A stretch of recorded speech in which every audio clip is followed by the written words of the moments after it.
Hello, my name's Mark Fitzgerald, and today I want to share with you the 5 things I wish I knew when I was starting in rent to rent. Number 1, to start in any property investing strategy, you are going to need money. There you go, I've said it. At the end of the day, even if you're doing strategies in where you're going to do purchase lease options, you're still going to need at least £1 to do the deal, but probably more for contracts and things. Rent to rent, while it's very low money, it is still money that you will need to start a business. As you can imagine, you have the business expenses when you set up the business. You also have to make sure that you're legally compliant in your business as well. So what I do recommend is that you have some funds ready, even if it's just, you're saving money up as you're doing your job at the same time.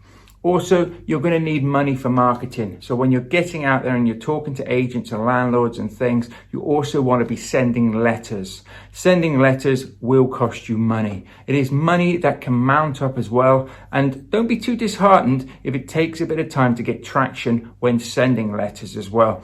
Not everybody's going to react to you. Not everybody's going to call you when they receive the first letter. So make sure that you're consistent with sending out your letters and that you make sure that you're always sending out the right message to the same people. Eventually, you'll start getting calls coming flooding through, and all of the money that you've spent and the hard work that you put in will pay off. Trust me.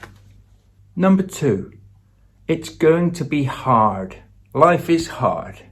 And this is no exception. Make sure you're ready for the battle. Make sure you're ready for the disappointment that can also come in at the same time. So while you're out there and you're looking at properties and you're looking at deals and you're negotiating on deals and properties, there's going to be a lot of no's, there's going to be a lot of rejection. Make sure you're ready for this rejection and you don't let it get to you. And sometimes you will feel a bit low because of this. It's just a natural thing. But make sure you pick yourself up and remember that we've all been there, we've all felt this, and we've still pushed through. We've managed to go out there, we've managed to get the deals, and we've managed to succeed in the job that we wanted to do. So just be ready. It's going to be hard. Get ready for the hardness. And if you prepare yourself for it, then you won't fail. If you go into it just thinking, I'm going to send out my first 100, 300, 600 letters, I'm going to get a deal. That mindset, whilst positive and always good, and always do keep a good positive mindset, isn't always the right mindset to have. So make sure that in the back of your mind, you prepare yourself that it's going to be hard. And mark my words, if you send out your first batch of letters and you get a deal, happy days, but make sure you were ready and prepared for whatever was about to happen. Number 3, you need, if you're doing rent to rent, to understand that this is a property business. This isn't really something that you're going to set up, certainly at the beginning, and be able to sit back and just watch all that money coming in. You're going to have to be hands-on. You're going to have to get in there with tenants. You're going to have to help them do viewings. You're going to have to market, both for the properties and obviously both for tenants as well. You're going to be a bit of the go-to person when there's a problem in the properties or when something needs to be done. Yes, you'll get the right tradespeople in to sort out the issues, but it is a business. It needs to be managed and it needs to be set up and it needs to be run as a business. It can be a very nice, profitable business, but it needs to be set up right. And if you can do that right at the beginning, then you stand and you put yourself in a much better position to make sure you succeed, to make sure you maximize your profits, and to make sure that you have systems in place to run your business. And mark my words, it's a very fulfilling and very satisfying business to have.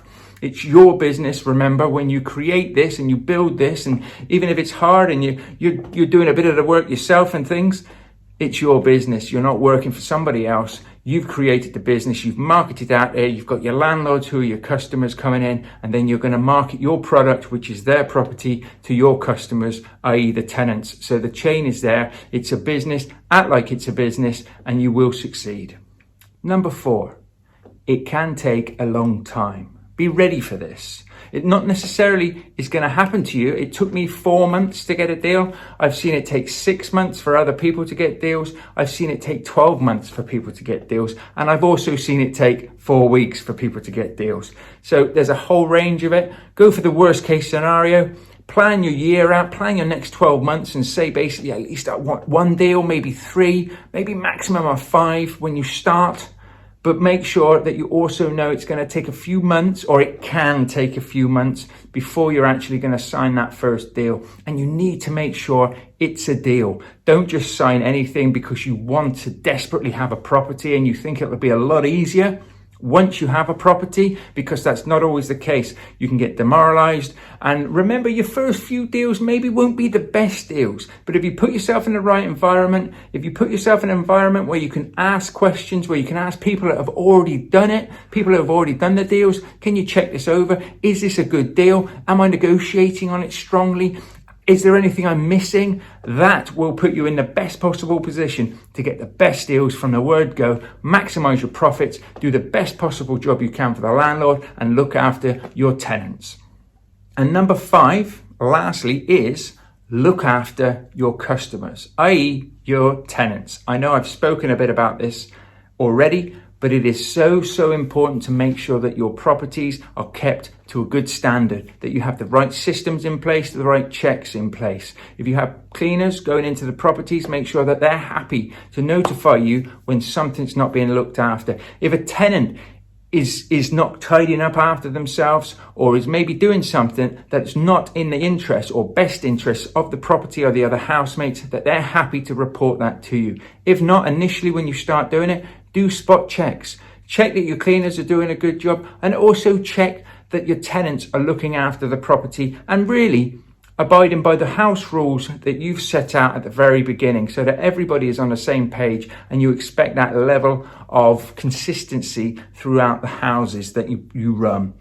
But make sure you look after them. Be proactive if they have a problem. Let them know. You contact us via this, or you contact us this way, via email, via text, via phone calls if there's an emergency. What is an emergency? Lay that out in your house rules. These are emergencies. These are, if one of these happens, you call me straight away. If one of these happens, you don't call me, you call 999. Spell it out, make it easy for everybody to know that if there's a problem that maybe is just a leak in tap or something, and it's the weekend, that's not going to get fixed until the following week, or it might take a couple of days just to get that organized and sorted. Let them know that, but also liaise with them. If they've reported a problem, get back to them and say, thank you for reporting the problem. We are on this and we will have this done by such and such a time. If we don't have this done by that time, we will notify you and let you know when there's a new time to expect this problem to be solved and sorted. Just having that level of communication with your tenants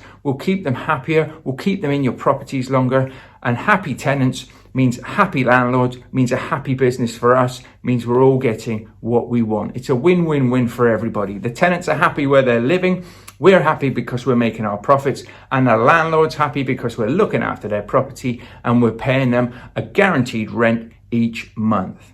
So that is my 5 things that I wish I'd known before I started Rent to Rent.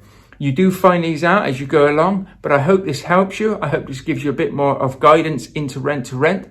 If there's any more information that you'd like to know, please hook up to my channel, Mark Fitzgerald, and continue to watch, subscribe, share it if you got any value from it, and I'll see you in the next videos. You take care now. Bye-bye.